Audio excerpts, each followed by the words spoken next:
Tara guys, samahan nyo kaming mag-food trip, mag-road trip, at magsimba na rin dito sa Nauhan. At dadaan na rin tayo dito sa may sports complex, Bayan ng Nauhan.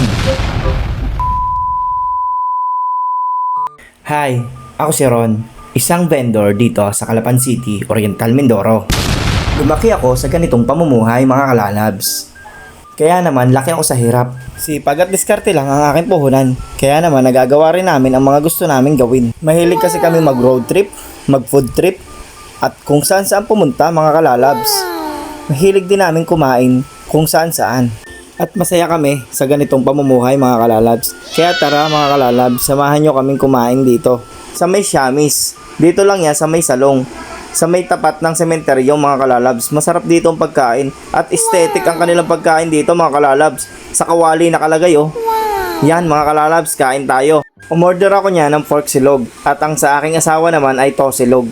Masarap ang pagkain nila dito mga kalalabs. At yan, nilagyan ko na ng suka at isasawsaw na natin ang pork chop. Ang sarap naman. Tamang-tama pati ang timpla ng kanilang suka. Medyo manamis-namis at medyo may anghang-anghang. At ito ang aking asawa, susubuan ko para naman sweet. You know, ang sarap talagang kumain lalo na pagkasama mo ang mahal mo sa buhay. Ganadong-ganado talaga. Tara mga kalalabs, kain po tayo. Sa sobrang sarap ng suka ko, ayan, napasawsaw rin ang aking asawa. Nakikisawsaw mga kalalabs.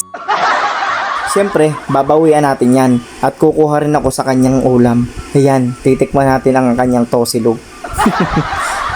At ayan mga kalalabs, sama ng tingin sa akin ng aking asawa. Patay tayo dyan.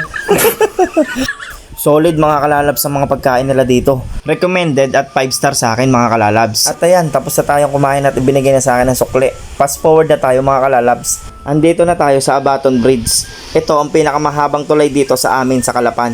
Ito ang shortcut papunta ng Nauhan. Sobrang ganda ng view dito mga kalalabs. At ito ay puntahan ng mga bikers, mga magjowa at mga rider. Puntahan din ito ng mga mangingisda. At malalaki rin mga kalalabs ang nahuhuli nilang isda dito pag nakakatsyempo sila. Sa ganda ng view, hindi mo akalain na nasa Kalapang ka lang mga kalalabs. Ani mo nasa ibang bansa ka na. Yung pinaglalabanan ni na Spider-Man.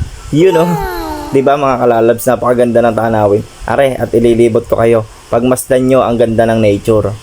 Itong tulay kasing ito ay pinagdudugsungan ng ilog at saka ng dagat mga kalalabs. Kaya naman makakalanghap ka dito ng sariwang simoy ng hangin mga kalalabs. Napaka-presko talaga dito. Fast forward na tayo mga kalalabs. Dumaan kami dito sa palengke ng Nauhan para bumili ng paninda na aming gagamitin sa aming pagtitinda. Pagkatapos naming mamili niyan ay dumiretso kami dito sa may sports complex dito sa may bayan ng Nauhan. Ito yung bagong gawang sports complex. Napakalaki nito mga kalalabs. At dito ito nakatayo sa Nauhan. Dito ginaganap ang mga palarong pambansa.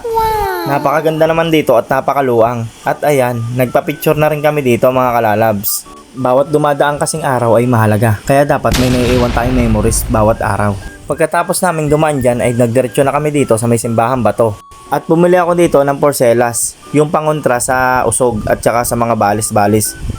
Mahirap kasi na, baka mabati na naman ako. Ang hirap, hindi ko kakayanin, parang ma-hospital ako pag nababati. At ayan mga kalalabs, pagkatapos namin bumili dyan ay are, pakikita ko sa inyo ang loob ng Simbahan Bato. Sikat ang Simbahang Bato dito kasi naghihimala ito mga kalalabs. Pag nagsimba kayo dito ay natutupad din ang inyong mga kahilingan at gumagaling din ang mga sakit nyo. At ayan, nag-fill up na ang aking asawa dyan at bumili na rin kami ng kandila para naman itirik namin dyan sa altar. At 10 piso isang kandila. Bawat kulay ng kandila ay may kahulugan. Red for life, blue for peace, yellow for good spirit, violet for colorful wealth, green for money success, pink for health, and orange for brightness. Kaya naman kumuha ko dyan ng 4 na kandila, bali tig 2 kami. Sa akin ay 2 red at sa asawa ko ay 1 blue at 1 green. Yan, pagkakuha namin yan ay nagdiretso na kami sa altar para naman sindihan na at makapagdasal na rin. At pinauna ko na dyan ang aking asawa para mabidyohan ko. Ayan, nagdasal na rin ang asawa ko. Kinuha ko na rin ang kandila at sinindihan ko na rin para naman makapagdasal na rin ako. Pagkatapos namin magdasal dyan ay nagpunta kami ng altar dun sa may unahan. At dun rin kami magdadasal at iikotin na rin natin ito mga kalalabs. At napakaganda dito at napakaaliwalas. Feeling mo'y pinag-eheli ka at nakakaantok pag pumunta ka dito.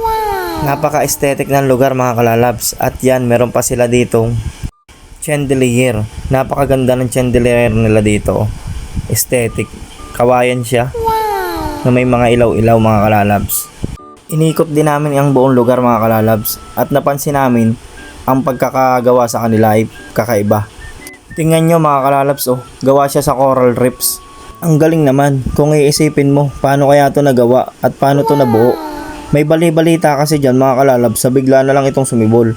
At ang kwento pa dito ng mga matatanda ay tuwing gabi daw ito ginagawa. Pero ano ba talagang tunay?